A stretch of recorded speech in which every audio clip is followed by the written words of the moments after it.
My name is Teklebrhan, a member of Eritrean Human Rights Defenders. Thank you for inviting me. I will focus on the urgent action needed in addressing human rights violations by the Eritrean regime on Europe. Ladies and gentlemen, we are all aware of the alarming situation involving the totalitarian regime in Eritrea, and it is a widespread violation of human rights. The abuse and the oppressions inflicted upon the Eritrean citizens have been extensively documented and acknowledged by numerous international newspapers, human rights organizations, as well as Eritrean opposition groups in the diaspora. In particular, the 600 pages report published in 2016 by the UN Special Commission of Inquiry into the human rights situation in Eritrea serves as a testament to the grave violations and crimes against humanity committed by Eritrean regime.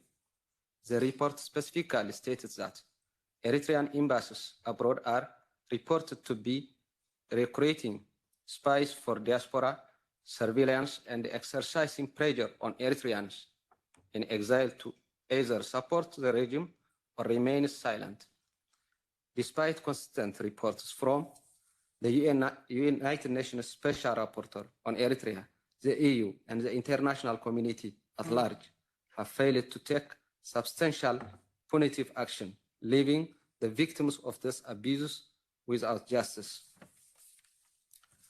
The inaction of the European Union and the international community has become even more prominent following the 2020 peace agreement between the new government of Prime Minister Abiy Ahmed in Ethiopia and Eritrea, which aimed to end the hostilities between the two countries.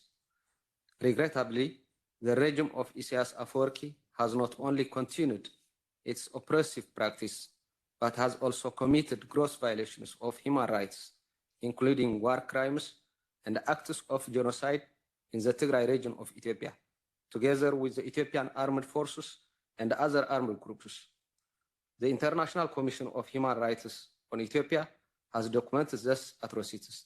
Yet, the European Union and the United Nations have neglected their responsibility to scrutinize their grave violations, and by lowering the bar of accountability for Ethiopia and for Eritrea, for that matter, when they failed to renew the Commission mandate.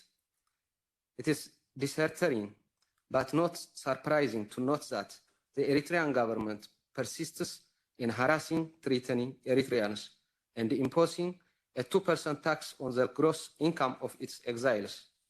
The reports of physical abuse, money laundering, illegal money transactions, and sale of illicit spirits during exile organized in European countries are deeply concerning.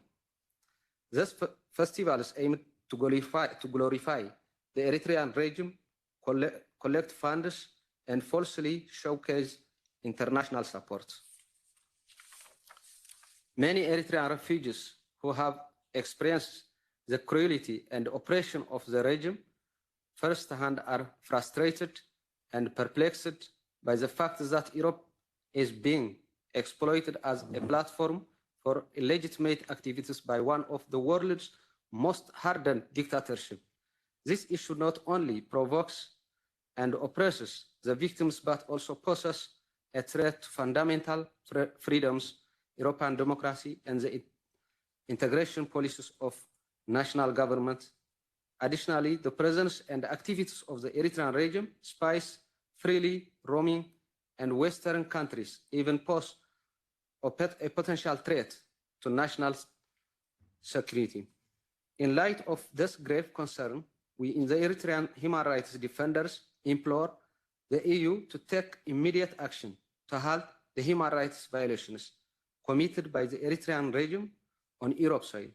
It is crucial that those responsible for those gross violations, including many ministers and generals of the Eritrean regime who have transferred their families to Europe as political refugees, are thoroughly investigated and held accountable for their actions.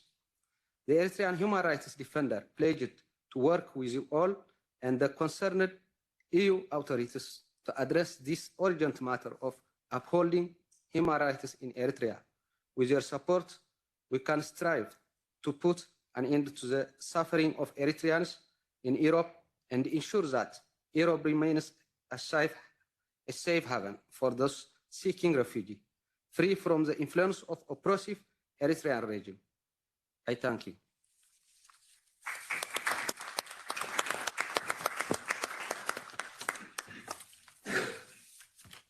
Thank you very much, Tadesse, on that very important issue of the festivals over this summer